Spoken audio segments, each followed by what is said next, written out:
మాజీ MPP, Telugu Desam party నాయకుడు మొప్పవరపు వీరయ్య చౌదరి హత్య కేసులో ప్రధాన అనుమానితులుగా అదే పార్టీకి చెందిన నేతలు, సానుభూతిపరుల పేర్లు వినిపిస్తుండడం అధికార టీడీపీని కలవరపెడుతుంది. హత్యలో పాల్గొన్నది మొదలు వ్యూహరచన చేసింది అందరూ ఆ పార్టీ వారేనని పెద్ద ఎత్తున ప్రచారం జరుగుతుంది.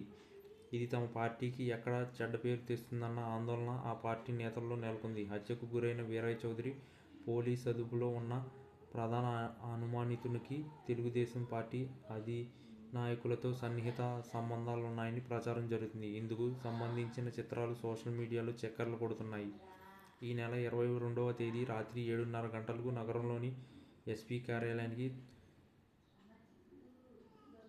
తాలూకా పోలీస్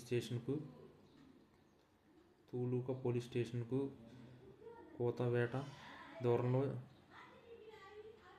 జాతీయ రహదారి పక్కనున్న భవనంలో వీరయ్య చౌదరి దారుణ హత్యకు గురయ్యాడు. ముసుగులు ధరించి నలుగురు యువకులు కేవలం 3 నిమిషాల్లోనే ఆయన శరీరంలోకి 53 కత్తిపోట్లు పొడిచి దారుణంగా హత్య చేశారు. ఈ హత్య రాష్ట్రంలో సంచలనం సృష్టించింది. హత్య జరిగిన రాత్రే హోంమంత్రి అనిత ఒంగోలు చేరుకున్నారు. మరుసటి రోజు ముఖ్యమంత్రి చంద్రబాబు నేరుగా అమ్మనాబురులు చేరుకుని వీరయ్య చౌదరికి నివాళులర్పించారు. ఇంత దారుణానికి పాల్పడిన హంతకులు భూమి మీద ఉండకూడదని, అనర్హులని ప్రకటించారు. నిందితులు ఎంతటి వారైనా వదిలిపెట్టేది లేదని హెచ్చరించారు.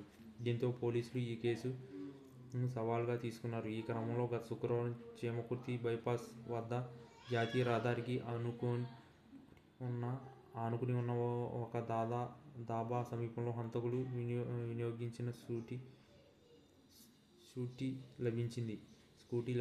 దీంతో ఈ కేసులో పోలీసులకు కీలక ఆధారం లభించినట్లయింది. కేసు కీలక మలుపు తిరిగింది. స్కూటీ ఆధారంగా చేసిన విచారణలో వీరయ్య చౌదరి హత్య కేసులో అమ్మనాపురం గ్రామానికి చెందిన టీడీపీ యువనేత ప్రధాన నిందితుడిగా అదుపులోకి తీసుకుని విచారిస్తున్నారు.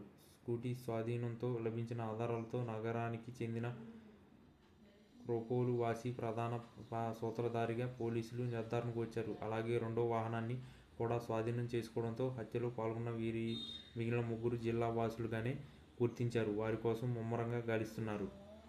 వీరయ్య హత్య కేసులో ప్రధాన అనుమానితుడిగా పోలీసు అదుపులో ఉన్న టీడీపీ యువనేతకు ఆ పార్టీలో ముఖ్య నాయకులందరితోనూ సన్నిహిత సంబంధాలున్నాయని తెలుస్తుంది. స్థానిక నాయకులతో పాటు జిల్లాకు చెందిన కీలక ఎమ్మెల్యేలు, మంత్రులతో సదరు వ్యక్తి అత్యంత సన్నిహితుడిగా మెలిగేవాడని ప్రచారం జరుగుతుంది. ఇప్పుడా నాయకులు తేలుకుట్టిన దొంగల మౌనం పాటిస్తున్నారు. ఏం మాట్లాడితే ఏమవుతుందని ఆందోళనకు గురవుతున్నారు. ఈ కేసు ఎటుపోయి ఎటు వస్తుందో, చివరికి ఎవరి తలకు చుట్టుకుంటుందోనని కలత చెందుతున్నారు. అలాగే ప్రచారంలో ఉన్న హవాలా వ్యాపారికి, రేషన్ బియ్యం డాన్కు సైతం టీడీపీ నేతలతో మంచి సంబంధాలున్నాయని ప్రచారం. అలాగే హత్యలో పాల్గొన్న ప్రధాన అనుమానితుడికి సైతం ఆ పార్టీతో లింకులున్నాయని విశ్వసనీయంగా తెలుస్తుంది.